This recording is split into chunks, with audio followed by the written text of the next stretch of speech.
High cinema ടൂവിൻ്റെ പുതിയ വീഡിയോയിലേക്ക് സ്വാഗതം. ഇന്ന് നമ്മൾ പറയാൻ പോകുന്ന റിവ്യൂ ഫാന്റാസ്റ്റിക് ഫോർ ആണ്. ഫാന്റാസ്റ്റിക് ഫോർ പടം സുഖമില്ല. ഒരുപാട് പ്രതീക്ഷയിലാണ് സിനിമ കാണാൻ പോയത്. എന്താ പറയുക, ഗലാക്റ്റിക്സ്. ഞാനൊരു ഭയങ്കര മാർവൽ ആരാധകരോ അങ്ങനെയൊന്നുമല്ല, വായിക്കുന്ന ആളൊന്നുമല്ല. പക്ഷേ മാർവൽ സിനിമകളൊക്കെ കണ്ടിട്ടുണ്ട്. പക്ഷേ ഒരുപാട് പ്രതീക്ഷിച്ചു.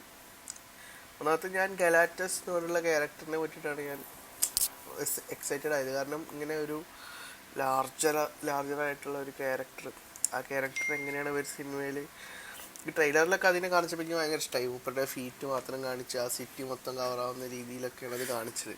മൂപ്പരുടെ ആ ഹെഡിൻ്റെ ഷേഡോ ആ സിറ്റി കവറാവുന്ന പോലെ അങ്ങനെയൊക്കെ കാണിച്ചിട്ട്, പക്ഷേ അതിൻ്റെ അപ്പുറത്തേക്കൊന്നും ഇല്ല ഗലാക്റ്റസ് ഒന്നും. വളരെ ഒരു നോർമൽ സാധനം ആയിട്ട് പോയി. ഈ സിനിമയിൽ എനിക്ക് ആകെ ഒരു ഹൈ തന്ന ഒരൊറ്റ കാര്യം മാത്രമേ ഉള്ളൂ. Spoiler alert. വേറെ ഒന്നുമില്ല. എനിക്ക് ക്യാരക്ടേഴ്സ് മനസ്സിലാവായിട്ടാണോ അതോ, കാരണം കഥ അത്രയും കോംപ്ലക്സ് ആയിട്ടുള്ള ഒരു കഥയും കാര്യങ്ങളൊന്നുമില്ല, സിമ്പിളാണ്. സബ് ടൈറ്റിൽ ഉണ്ടായിരുന്നില്ല, എന്നാലും കഥ നമുക്ക് മനസ്സിലാക്കാൻ പറ്റുന്നതാണ്. പക്ഷെ പടം പോരാ.